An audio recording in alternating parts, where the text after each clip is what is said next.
Pekan Imunisasi Nasional Polio tahun 2016 untuk Kabupaten Aceh Besar dipusatkan di Kampung Anepaya, Kecamatan Longa, ditandai dengan pelepasan balon ke udara oleh Bupati Aceh Besar.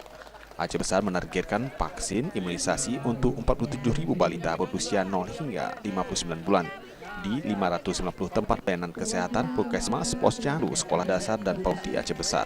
Kepala Dinas Kesehatan Aceh Besar Anita menyampaikan imunisasi merupakan upaya memberikan kekebalan bagi tubuh dengan cara diminum atau disuntik kepada balita, sehingga tidak menekan angka kematian balita dari penyakit polio.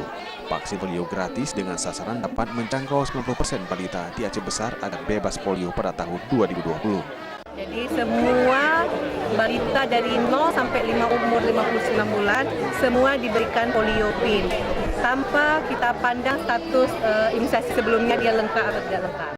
Dalam acara tersebut, Bupati Aceh Besar Muklis Baca menyampaikan peran serta pencegahan polio pada balita dalam upaya pengendalian penyakit dengan sasaran 5 juta balita di Indonesia termasuk di Aceh Besar.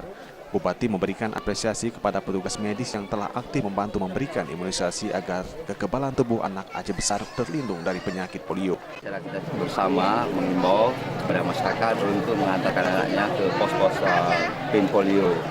Semoga jangan nanti menyesal, kita maksudnya anti sebelum terjadi daripada mengobatikan lebih bagus.